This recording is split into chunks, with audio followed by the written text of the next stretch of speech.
que, Nada, pues eso, dime. que quién eres, a qué te dedicas y por qué Vale. crees que tú eres el primer psicólogo con el que hago este tipo de vídeos. Bueno, me llamo Juan Uriarte, yo me dedico principalmente a psicología de la obesidad y trastornos de la conducta alimentaria en una consulta de Donosti. Hemos abierto consulta nueva en Bilbao y, y bueno, y creo que pues me has contactado porque, pues yo qué sé, porque te caeré majo. Y espabilado. Eso es, y vasco. Bueno, yo no sé tu entorno genético, pero bueno, Sí. sí. Yo te conocí por Instagram y me gustó porque, no sé, supongo que hay una parte muy humana, ¿no? De cómo transmites que a mí me llega. Y tú tienes esa parte súper teórica que yo la tengo aquí detrás en todos los libros y en los apuntes de la carrera y el máster, pero no la tengo en mi cabeza. Entonces creo que desde ese punto de vista sí que podemos, tu enfoque y el mío pueden ser muy complementarios. No, totalmente. O sea, Entonces, que también esta mañana cuando iba al CrossFit estaba pensando en que esto no es una entrevista de la tele ni nada por el estilo, que no te voy a hacer un examen, ni mucho menos, sino que es un poco una charla, como también perfecto. de la temática también la trabajo yo en parte, pues Ujú. que no es que te voy a avasallar a preguntas y tú me tienes que decir, Vale, es decir, no sé, como tú veas, es decir, yo tenía en la mente lo de que me vas a hacer preguntas y vamos hablando normal, o sea, sí, tranquilamente. ese es el plan. Entonces, mi primera pregunta es, Ujú. súper fácil e introductoria. Si el tema de... Vamos a la previa, porque en nuestra entrevista de hace 15 días me corregiste más o menos entre sobrepeso y obesidad. Eso Entonces, es. ¿cuál es la diferencia? Vale, es decir, la principal diferencia es que en el sobrepeso no estaríamos ante una condición de salud que sea preocupante o patológica, mientras que en la obesidad sí lo estaríamos. El pequeño inciso que hay que hacer es que la diferencia entre sobrepeso y obesidad se establece en base al IMC y el IMC, aunque se use en el ámbito médico como si fuera supercientífico, en el fondo el IMC es un constructo muy pseudocientífico, pues por varias razones, pero la principal es que no predice bien quién está saludable y quién no está saludable. Es decir, en base al IMC, Pau Gasol, que creo que aquí nadie sospecha que tenga ningún ápice de obesidad, estaría con una obesidad de tipo 2.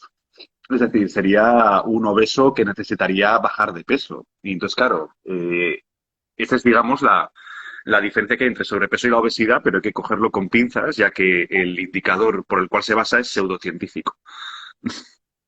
Vale. Eh, entonces, vamos a hablar de obesidad, dejamos aparte el término sobrepeso y la obesidad es un problema de salud social que está extendido en nuestro país. Sí, y cada vez más, ¿de acuerdo? Es decir, cuando miramos los índices de obesidad, van en aumento. Eh, entonces, claro, al final hay que tener en cuenta que la obesidad es un problema multifactorial, es decir, al margen de la relación con lo psicológico, que es lo que yo trabajo, la obesidad tiene factores tanto educacionales como económicos, es decir, los productos azucarados o los ultraprocesados, que son los que más correlacionan, ¿no? Pues con una obesidad, pues son más baratos que los productos saludables. Es decir, intenta llevar una dieta saludable, pues te sale por un ojo de la cara o hay que hacer malabares para que sea económico. Y entonces, pues bueno, es un problema de salud que va en peor, pues por temas también económicos, básicamente. Podemos decir que, por ejemplo, la población de un nivel socioeconómico más bajo puede tener más tendencia a la obesidad. Sí, totalmente. Es decir, tú cuando miras los estudios o cuando miras las cortes de población que hacen, se ve claramente. Es decir, y al final pues atribuye a dos cosas. Uno a la parte de educación alimentaria y otra el estatus socioeconómico que te permite acceso o te restringe el acceso a productos frescos o de buena calidad. ¿Vale? Eso también lo podemos ver. Me recuerdo un documental de Estados Unidos en el que la gente, evidentemente, el índice de obesidad es mucho más elevado que en España y que es muy fácil acceder a lugares donde consumes comida rápida y es muy complicado que en el supermercado haya productos frescos. tipo frutas y Eso, verduras. ¿no? Totalmente. Y luego, aparte de la Gracias. cultura del coche, que necesitan un coche para desplazarse, no van a pie, no van en bici, etcétera. Bueno, un poco más técnico a lo mejor, pero consecuencias físicas y emocionales de una persona que tiene obesidad. Bueno, las consecuencias físicas son las típicas que se dicen, es decir, todo lo que es un empeoramiento del sistema cardiovascular, lo típico de los infartos, la presión alta y, bueno, las embolias y todo esto. Y bueno, otros problemas físicos son problemas musculares o de articulaciones y, bueno, pues apnea del sueño, es decir, hay mucha patología física asociada a la obesidad. En lo que se refiere a la psicología, yo el estudio, digamos, como más de tamaño muestra que yo he visto es uno de un país báltico, de un país del mar Báltico, yo voy a echar ahí, creo que es Suecia, y lo que decía en ese estudio, que era de más de 1.000 personas, era que la prevalencia de la ansiedad y la depresión en la población obesa tiene la misma frecuencia que en la población con cáncer. Entonces, pues se puede asumir que la obesidad tiene consecuencias en la psicología muy importantes como problemas de ánimo, como son los de ansiedad y depresión. Eh, ¿Y cómo crees que podemos relacionar el concepto de autoestima con el problema de la obesidad? Ujú. Bueno, es importante primero hacer un pequeño apunte y es que la autoestima no es el autoconcepto, ¿de acuerdo? Es decir, la autoestima no es la idea que tenemos de nosotros mismos. Y la autoestima básicamente, o por lo menos bajo mi opinión, se relaciona con lo que llamamos las conductas de autocuidado. Es decir, alguien que tiene autoestima tiene conductas de autocuidado. Entonces, ¿cómo se relaciona la autoestima con la obesidad? Muchas personas que tienen obesidad o cuerpos no normativos no se atreven a hacer cosas que quieren hacer. Como por ejemplo puedes ir a la piscina, como por ejemplo puede ser tener relaciones sexuales, como por ejemplo puede ser pedirse el postre delante de la gente, ¿no? Es decir, cuando vas a comer fuera, cuando vas a cenar fuera. Entonces, estas son las conductas que se quitan o se eliminan del repertorio conductual de una persona con obesidad. Y estas conductas son parte imprescindible de la autoestima. Ayuda, explícame un poco, aclárame y al público cuál es la diferencia entre autoestima y autoconcepto. Vale, el autoconcepto es la idea que tú tienes de ti mismo. Es decir, si te preguntaras cómo eres, sería lo que describirías. La autoestima eh, está mucho más relacionado con la parte conductual de la psicología. Y la autoestima tiene mucho que ver con conductas que van asociadas a una necesidad. ¿De acuerdo? Es decir, esta necesidad puede ser tanto como fisiológica más básica, como más de, pues bueno, de autorrealización o de lo que queramos mirar la pirámide de Maslow, esa famosa. Pero esa es la principal diferencia. El autoconcepto es un componente cognitivo y la autoestima es un componente conductual. Fenomenal. Vamos a pasar a otro concepto que estudiamos en la carrera de psicología y es el trauma, ¿no? Hay gente que en consulta con cierta frecuencia te viene con traumas heredados no, generados en la infancia, en la juventud o en etapas anteriores de su vida. ¿Cómo crees que podemos relacionar una persona que experimenta trauma con la obesidad? ¿Y cómo la obesidad o tener un cuerpo no normativo o un cuerpo que la sociedad te califica como feo puede generar... Vale. ¿Cómo se asocia trauma y obesidad? La asociación trauma y obesidad es de la siguiente manera. Por debido a la gordofobia que tenemos en la sociedad, es más probable que una persona con un cuerpo no normativo tenga una experiencia traumática y un cambio conductual o cognitivo en este caso, que se suele hacer muchas veces al haber experimentado este tipo de trauma relacionado con la gordofobia, es implementarse a sí mismo restricciones. Es decir, la persona con cuerpo no normativo empieza a hacer restricciones en su conducta alimentaria. Y paradójicamente, al realizar restricciones en su propia conducta alimentaria, se está provocando atracones, que los atracones al final empeoran su composición corporal, es decir, le haces a una persona más obesa o le hacen ganar más peso, con lo cual más trauma, con lo cual más restricción y la persona se va metiendo en una especie como de pescadilla que se muerde la cola, pues y hasta que llega a consulta. Porque me dijiste que de los trastornos de la conducta alimentaria lo que más trabajas tú es el trastorno por atracón. Sin ninguna duda. La gente no es muy consciente porque al final la atención con el tema de los TCAs, la atención se la lleva la anorexia y la bulimia.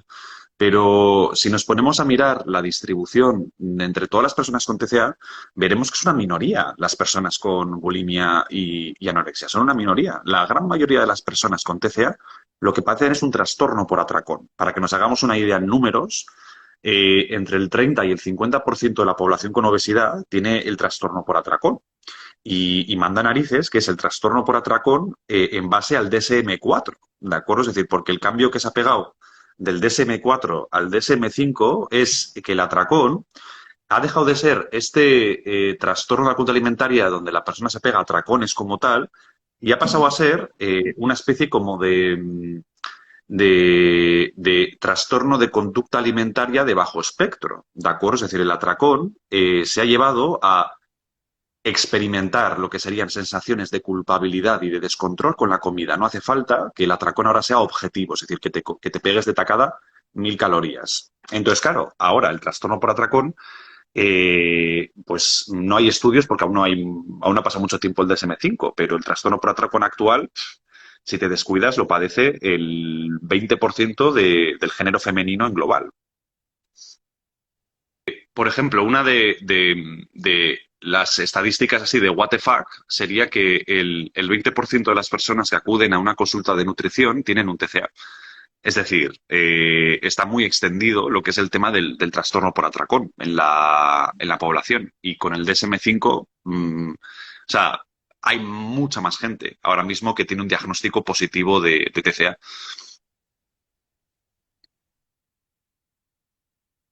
Joder, se ha vuelto a poner en silencio. No te escucho. Tengo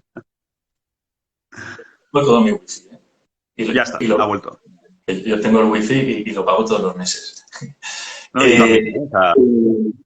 Eh, el DSM, para la gente que no lo sepa, que no tienen por qué saber, es como la Biblia en la que nos basamos los psicólogos clínicos, como Exacto. el santo grial de la psicología clínica actual en el mundo occidental. ¿Eh? Aunque tú seguro que tienes opiniones propias sobre si es una buena idea o no, de, Ah, ¿no? Que cada 10 años, 15 años se vaya renovando el DSM. bueno, es un manual que lo hacen los farmacéuticos, así que si lo hacen los farmacéuticos, aprobado por los psiquiatras. Entonces los psicólogos poco tenemos que decir sobre el manual. Es lo único que tengo que decir. O sea, es un manual psiquiátrico, no psicológico, en mi opinión. Vale. Vamos a pasar a otro punto. Muchas veces hay gente que es consciente de que tiene sobrepeso, que quiere cambiar su composición corporal, quiere perder peso. Concretamente, como comentamos la vez anterior, lo que quiere no es perder masa muscular, sino grasa. Entonces, lo que se plantea es cambiar su dieta. En sentido general, la gente cuando habla de dietas lo que piensa es, pues voy a empezar a comer un estilo de comida pues, con menor carga calórica y más sano, equilibrado y variado, etcétera. Pero mi pregunta es, ¿las dietas son efectivas y qué es la cultura de la dieta? Vale. O sea, dieta técnicamente es todo lo que comemos, ¿de acuerdo? Es decir, el tema es que usamos la palabra dieta para referirnos a dietas restrictivas. Entonces, la pregunta es, ¿las dietas restrictivas funcionan? Pues solo funcionan si tienes un objetivo a un plazo limitado. ¿Qué significa plazo limitado? Pues vale, hay que esperar ahora y ya está. Vale, Vale, ¿me ahora escuchas ahora? entonces vamos a volver otra Va, vez. Si las dietas restrictivas para perder peso son efectivas y explícanos qué es la cultura de la dieta. vale. Las dietas restrictivas para perder peso solo son útiles si es para algo concreto. Es decir, si es para que tengo que bajar X kilos porque tengo que rodar una película o tengo que bajar X kilos porque me tengo que preparar para una carrera.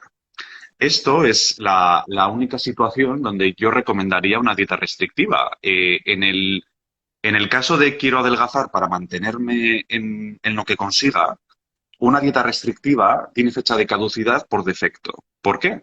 Porque, punto número uno, se basa en una restricción.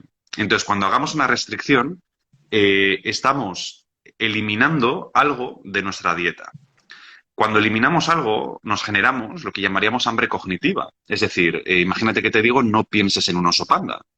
¿En qué acabas de pensar ahora? Pues en un oso En panda, evidentemente. un elefante No rosa. podemos a nivel cerebral, eso es, no podemos a nivel cerebral no pensar en algo, porque el no pensar en algo viene implícito el pensar en esa cosa. Por lo tanto, estamos sobreactivando la parte de nuestro cerebro que estamos intentando tapar. Entonces, ¿qué va a ocurrir? Pues una obsesión. Y nos vamos a obsesionar con lo que nos prohibimos. Cuando nos obsesionamos con algo que nos prohibimos, es más probable que lo comamos. Y si lo comemos y tenemos una prohibición asociada a lo que vamos a comer, nos podemos generar un todo o nada. ¿Qué significa el todo o nada? Pues ya que la he cagado, de perdidos al río. ¿No? Total, ya empezaré mañana o ya empezaré el lunes y entonces, claro, le estoy generando a mi cabeza no solo una restricción del presente que lleva arrastrando, sino una restricción a futuro. ¿Qué significa una restricción a futuro? Pues es tu cerebro diciendo o te lo comes ahora o no te lo vas a comer. Así que lo que vas a hacer es comértelo de manera desconectada y sin estar atendiendo a tus sensaciones fisiológicas.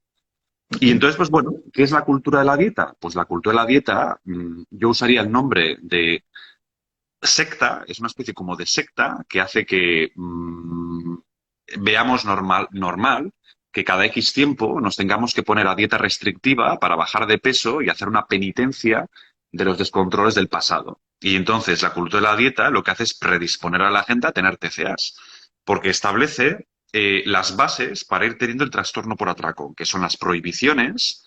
Y cuando tenemos prohibiciones, se genera lo que llamo las fases de control y descontrol. Es decir, me porto muy bien en la fase de control, bajo de peso, y de repente, cuando ya estoy hasta el moño, o hasta los ovarios, o hasta los huevos de tener que estar haciendo esa dieta, tengo un descontrol durante una semana, unos meses o lo que sea, y vuelvo a ponerme como bueno o haciendo penitencia y vuelvo a la control, descontrol, control, descontrol. Y esto, si te fijas, es el efecto yo-yo de toda la vida, que con el efecto yo-yo lo que le pasa a todo el mundo es que entre bajar y subir se quedan unos kilitos y van poco a poco, o sea, Correcto. aumentando de kilitos. Y lo peor es que al final, cuando te encuentras con gente que es dietante crónico, es decir, que llevan haciendo este rollo durante décadas, te encuentras con gente que tiene un metabolismo súper reducido, con lo cual, a largo plazo, la cultura de la dieta lo que genera es que la gente tenga menos metabolismo basal, es decir, que queme menos calorías en estado de reposo. O sea, súper contraproducente. Por eso digo que es una secta, porque te dicen que te van a dar algo y te dan justo lo contrario. Vale. Por tanto, ¿qué es lo que recomiendas tú para llevar una dieta sana a lo largo de muchos años? Lo principal es que te guste. Esto es lo más importante. Tú no vas a poder mantener en el tiempo algo que no te gusta. ¿De acuerdo? Es decir, la disciplina tiene límite, la fuerza de voluntad tiene límite. Es decir, no podemos depender de nuestra fuerza de voluntad para mantener algo en el tiempo. Para mantener algo en el tiempo, igual que un matrimonio o una amistad, te tiene que caer bien la persona. Si no, estamos jodidos. O sea, no vamos a mantener. Entonces, esto es lo Bueno, primero que haría, ¿no? me suena un poco incongruente, ¿no? Amistad con alguien que te cae mal, no me cuadra. Pues fíjate que a la gente no le suena incongruente hacer una dieta que no le gusta para toda la vida como concepto. ¿No? Vale, vale. Esperamos un ratito a ver que se conecte. ¿Ya está? Vale, nada. A ver. Sí, sí, sí, sí. Espero. Vamos a ver que se vaya conectando. Yo sigo hablando para ver cuándo se vuelve a conectar esto y... No, lo sé, lo sé, lo sé. Entonces, Pero estaba estaba hablando diciendo que para... de No, no, estaba nuevo, hablando para... Sí, ¿no? vale. Yo te comentaba que amistad con alguien que te cae gordo, que te cae mal, que te genera ansiedad, pues no lo veo muy lógico. Y por otro lado, tampoco veo lógico que alguien disfrute comiendo lechuga, endivia y tomate sin sal todos los días. Eso, lógicamente, es un poco tortura. Exacto. Y por eso es tan importante el tema de la educación nutricional, porque al final, y esto es también culpa de la cultura de la dieta, criminalizamos ciertos tipos de alimentos que en el fondo, es decir, no son malos. Por ejemplo, se criminaliza muchísimo los hidratos de carbono, por ejemplo, como la patata, ¿no? Es decir, la patata, ¡buah! La patata es lo peor, ¿no? Entonces, te compro que una patata frita no es muy saludable, pero una patata asada es que es hipocalórica. Es decir, es que la patata no tiene muchas calorías para el producto que es. es decir, entonces pues se lleva a la gente a ideas extrañísimas en referencia a bajar de peso, como lo que comentas tú, como estar todo el día a base de lechuga. Entonces, claro, estate tú todo el día a base de lechuga. O sea, a O con... ver quién aguanta esto. Yo tenía una compañera de trabajo que bebía una botella de agua de color marrón, que le ponían una especie de sirope, creo. Pero claro, pues a lo mejor Ahí durante una entramos, semana. Sí.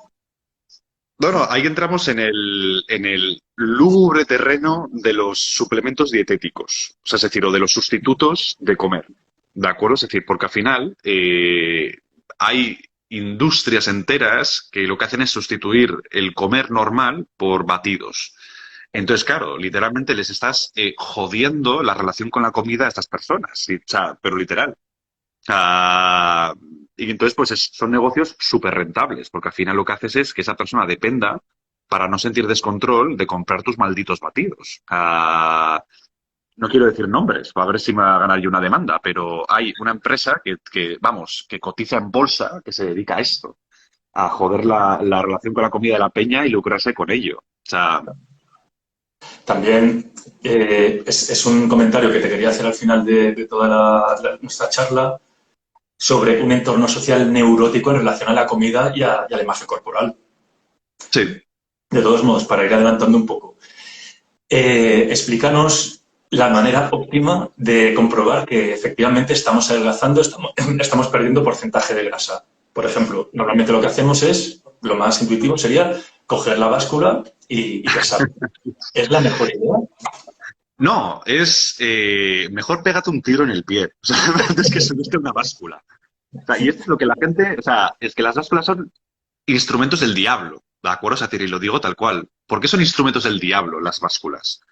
Porque no reflejan correctamente si está teniendo éxito. Epa, vale, esperamos. A ver que vuelva la conexión hasta que te escuche. Vale. Ahora te vuelvo a escuchar, pero no me fío No, de Instagram. Nada.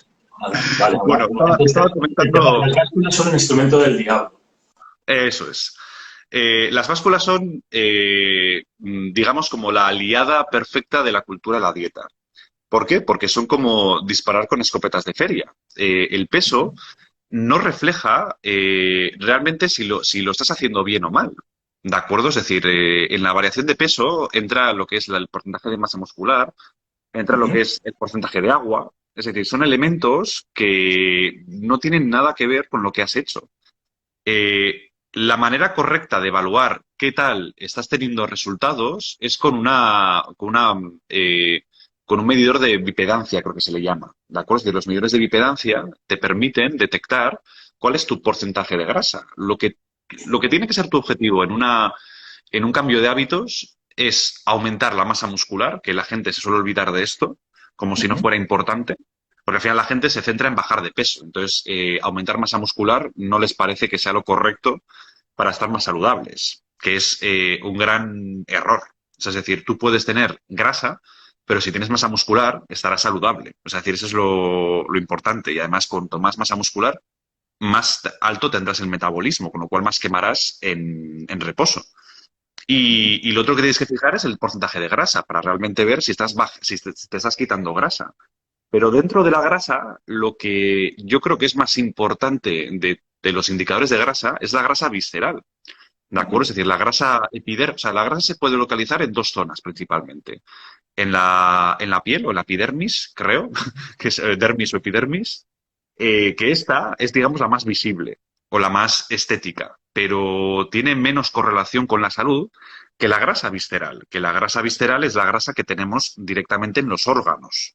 ¿De acuerdo? Es decir, una persona puede parecer delgada y tener una grasa visceral de dos pares de narices. Y además es que la grasa visceral es la que más relacionada está con el tipo de alimentación que tengas. ¿De acuerdo? Es decir, la grasa de piel está más relacionada con comer más calorías o menos, pero la grasa visceral tiene un componente muy importante de tomar azúcar o de tomar, pues bueno, los típicos ultraprocesados estos de los real fooders estos.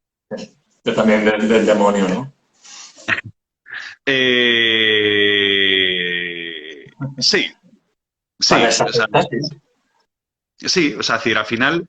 han puesto, bueno, han empezado a hablar de psiconutrición y todos estos temas, pero la base es un sistema de restricción. Es decir, o sea, si alguien te recomienda un cheat meal, o sea, un cheat meal es, para que nos entendamos, el ser flexible de la cultura alimentaria, ¿no? Es decir, perdón, de la cultura de la dieta. El, venga, come un plato, pero de manera libre, ¿no? De lo que tú quieras.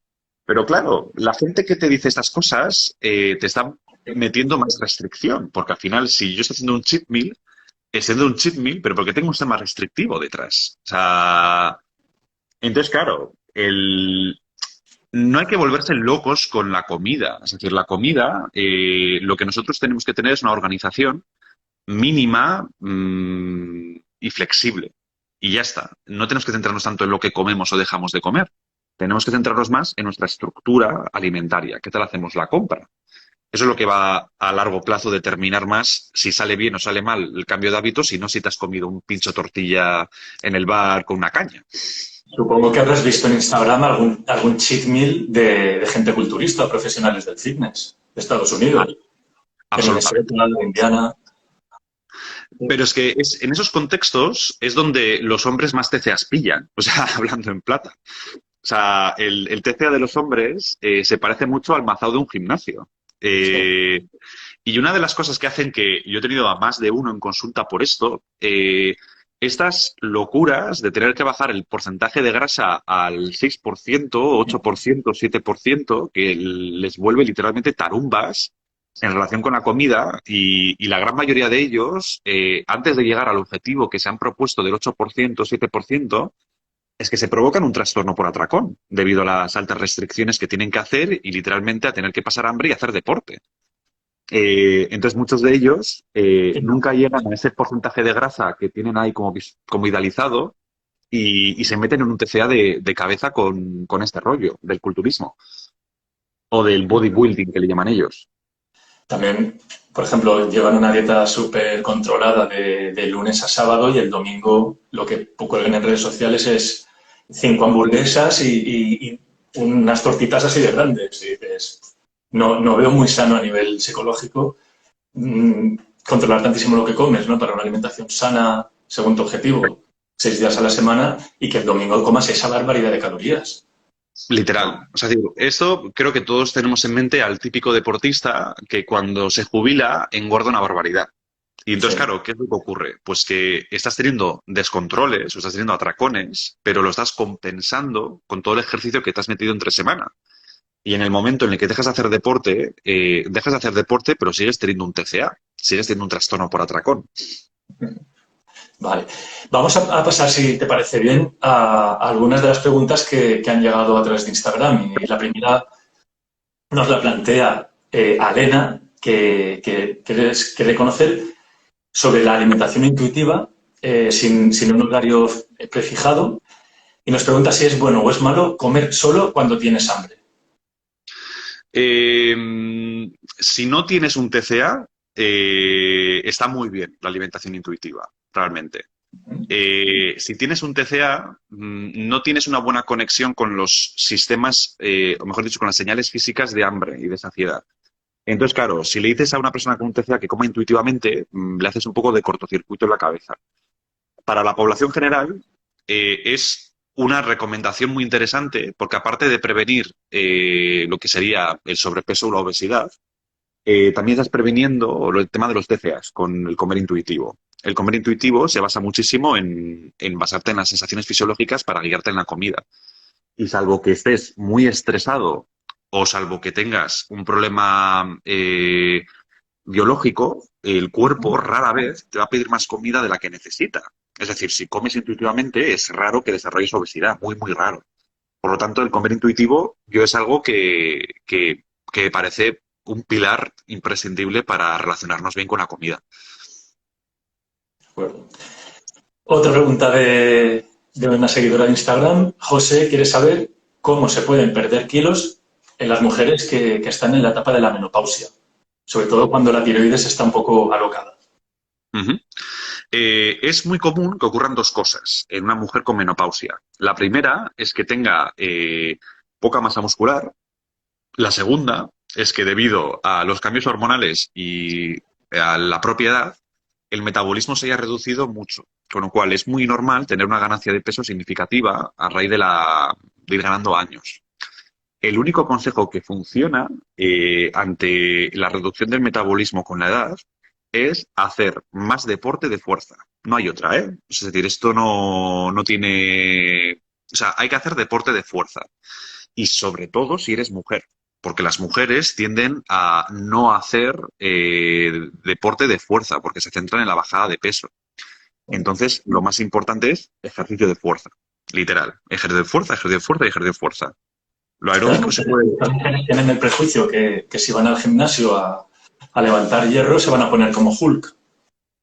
Van a ganar peso, pero realmente, es decir, no se van a poner como Hulk. Es decir, salvo que se metan testosterona en vena, o sea, como Hulk no te vas a poner, tranquila. Es decir, no va a ocurrir eso. Y antes de que te pongas como Hulk, o sea, puedes parar y decir, no me voy a poner como Hulk. O sea, esto no es que te despiertas de una semana a otra súper mazada. La masa muscular no parece que estés que hayas engordado. La masa muscular parece que estás mucho más fibrada, vamos a ponerlo de esta manera. Entonces, pues puede haber a lo mejor un rechazo a verse fibrada, vale, pero es que el tema de ganar masa muscular, aparte del tema de adelgazar o no adelgazar, es que es imprescindible para una buena salud cuando vamos haciéndonos mayores. O sea, soy muy pesado con lo del ejercicio de fuerza, pero es que es sí o sí. O sea, es decir, es que no puedes saltártelo. O sea, de la misma manera en que no deberías saltarte lavarte los dientes con 50 años. Pues lo mismo con el ejercicio físico de fuerza. O ducharte, recuerda. Exacto. Que Fran, que es un seguidor de Instagram, nos quiere preguntar si no poder parar de comer tiene una intención de tipo autodestructivo por los efectos negativos de la obesidad de la calidad de vida a nivel físico y a nivel emocional. Y por qué, siendo consciente, gana siempre el impulso eh, fuerte y dañino de seguir comiendo. Vale, muy buena pregunta. Yo haría como dos respuestas, porque puede haber, si hacemos un análisis funcional de esta conducta, podemos encontrarnos como dos análisis funcionales prototípicos, yo diría. El primero sería el típico de restricción, ¿de acuerdo? Es decir, has hecho una restricción y estás en un todo nada, y entonces en un todo nada no puedes parar de comer hasta terminarte lo que estás viendo delante de ti, ¿de acuerdo? Es decir, porque al final lo que intentas hacer es eliminar la obsesión por lo que te estás prohibiendo comiéndotelo entero y no dejando nada, básicamente. Y entonces, pues bueno, no se puede parar de comer en esa situación. La segunda tiene mucho más que ver con tema de mecanismos de defensa y de la psicología dinámica. Es muy interesante ver la función de la conducta cuando está metido dentro de un mecanismo de defensa. El más, yo creo que espectacular, pero que es recurrente verlo en consulta, muchas veces el engordar se hace como un mecanismo de defensa ante un abuso sexual. Es decir, muchas personas que han sufrido abuso sexual pueden tener un mecanismo de defensa en el siguiente sentido. Si yo tengo un cuerpo menos normativo, estoy más protegida o protegido ante una agresión sexual. O puede ser en un mecanismo de sistémico, ¿no? Como algunos dirían, o de funcionalidad familiar. En mi familia somos los gordos y entonces yo tengo que ser un gordo para estar dentro de mi familia, porque mi familia me sabotea el hecho de todo lo que intento hacer para mejorar mis hábitos alimentarios. Y bueno, y podríamos hablar de muchas situaciones diferentes, pero esas son las dos respuestas que le puedo dar a esa pregunta. Una primera respuesta que tenga que ver con los temas de restricción y una segunda respuesta que tiene que ver con un mecanismo de defensa psicológico. El último comentario que quería compartir contigo es que cómo podemos tener una relación sana con nuestro cuerpo y con la comida si la sociedad tiene características neuróticas. ¿Por qué? Porque juntamos el hedonismo por comer, toda la publicidad de empresas que te meten por los ojos que tienes que comer algo que está bueno, algo que es muy palatable, con el culto al cuerpo, con la presión por tener un cierto modelo de belleza, tanto para hombres como para mujeres. Y lo juntamos con una cultura del placer inmediato y del poco esfuerzo, pues hay un poco como un, o sea, como un contexto complicado de cómo podemos relacionarnos bien con la comida, con un cuerpo sin obesidad, y a nivel Ujú. también cognitivo, cómo podemos tener esta estabilidad, ¿no? Y esta paz con nuestra alimentación y con nuestro cuerpo. ¿Tú qué opinas sobre todas estas ideas? Sí, es decir, que está muy jodido hoy en día tener una buena relación con la comida, por todos los elementos que has comentado. Yo lo que me centraría es en dos cosas. La primera es muy importante entender que pese a que estemos imbuidos en una cultura con todas esas cosas tan negativas, lo que tenemos que observar es cuántas de estas cosas... ¡Epa! Se ha cortado de nuevo. Bueno, esperamos, sí, sí. Pasado Ya está, ya ha vuelto. Vale. Ya ha vuelto, ya ha vuelto. Bueno, entonces lo Ahora que está. estaba comentando es, tenemos que ser muy conscientes de lo que interiorizamos dentro de nosotros de la cultura en la que estamos. Es decir, porque yo viva en una cultura gordófoba, yo no tengo que tener gordofobia interiorizada por defecto. El hecho de que yo viva en una sociedad muy superficial no significa que yo tenga... Vale. Sí, sí, sí, esperamos, esperamos. Ahora se ha Ahora. vuelto a conectar. Entonces, de nuevo, otra vez, después del rollo de pregunta que te he planteado, vuelve desde el principio, por favor. Eso es. Bueno, lo importante es detectar lo que hemos interiorizado de la cultura, bien sea la gordofobia, la cosificación o cualquier elemento. Eh, Al final es una cosa, y lo segundo es que tenemos que fomentar una conducta que se base en sentir satisfacción. Es decir, cuando la cultura que tenemos tiene tantas cosas negativas, si nosotros nos influenciamos por esas cosas negativas, la motivación que vamos a tener nosotros a raíz de estar motivado por esas cosas negativas es una emoción desagradable. Es decir, hago algo para dejar de sentir algo, ¿no? Es decir, adelgazo para dejar de sentirme discriminado por la gordofobia. Me mazo para dejar de sentirme un cuerpo escombro o lo que sea. Entonces, claro, es importante que la motivación de lo que tú hagas sea positiva. Es decir, yo hago esto para estar satisfecho conmigo mismo, no lo hago para reducir un malestar que me provoca la sociedad. Y eso sería, digamos, como las dos cosas que habría que hacer. Una, hacerse un chequeo de cuánto he interiorizado de lo que me rodea.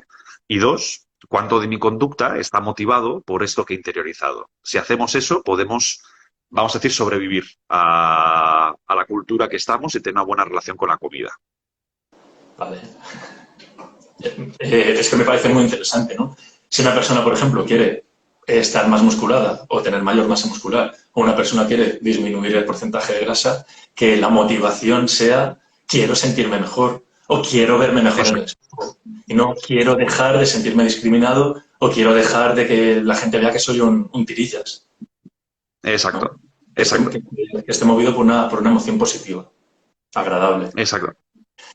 Juan, pues con este último comentario llegamos al final de la charla. ¿Te gustaría añadir algo? Aparte de que hemos tenido 15 minutos de silencio. Bueno, todo se puede solucionar en postproducción, ¿eh? O sea, no te preocupes, Julio, que esto se hace en postproducción y ya está. Pues nada, que ha sido un placer. Gracias por la segunda entrevista. A ver si esta se guarda guay. Vale. Espero un poco hasta que... A ver, sí. No, no, aún no te escucho, ¿eh? Es decir, vamos a ver que se vuelva a conectar. Aprovecho... A ver. Sí. Joder. Vale, Ya está, ya ahora. se ha conectado. Me Vale. decía que en Entonces, una acabo videollamada de en grabar. línea esto no pasa. No, no, o sea, es la primera vez que me pasa, ¿eh? En un directo de Instagram. A lo mejor es por la nueva actualización que han tenido o lo que sea. Pero bueno, voy ya al grano. Muchas gracias por la segunda entrevista que me haces. Espero que esta se guarde. Y nada, y para los que ven este vídeo, a mí me gustaría mucho dejar un mensaje. Y es, cuando veas a una persona con un cuerpo no normativo o obesa o lo que, o bueno, lo que te haga, digamos, como compadecerte de ella o intentar ayudarle, recuerda que lo de muévete menos y digo, muévete más y come menos, que la gente ya se lo sabe. Es decir, no hace falta que se lo comunique. Es decir, que la gente es muy consciente de que comiendo menos y moviéndose más adelgaza. ¿De acuerdo? Es decir, pero que lo que tienen que incorporar dentro de este juicio que hacen a las personas obesas es que, por una parte, hay una cierta discriminación, bastante discriminación, y lo segundo es que hacer un sistema de restricción a este tipo de personas con este problema Ujú. no va a ser de ayuda. Es decir, no va a ser de ayuda el hecho de decirles que dejen de comer algo, porque les vas a provocar más problema. Lo mejor que puedes hacer es, pues, interesarte por ellos a nivel emocional y ver qué tal les va en la vida. Punto. ¿Vale? Pues Juan, te agradezco esta segunda charla. Espero que tengamos un poquito más de suerte y seamos capaces de grabar el archivo. Y te invito, si te parece interesante, en un futuro tener otra charla. ¿Vale? Y podemos Claro, elegir un perfecto. tema que nos pueda resultar interesante a los dos. Y, y seguimos en contacto con este tipo de vídeos, si te parece. Eso es. Perfecto, Julio, me parece muy bien. Así que nada, ya haremos una tercera en un futuro cercano. Vale, pues un abrazo muy grande desde Valencia y hablamos pronto. Igualmente. Un abrazo Hasta enorme luego. de Donosti. Adiós, buen día. Chao.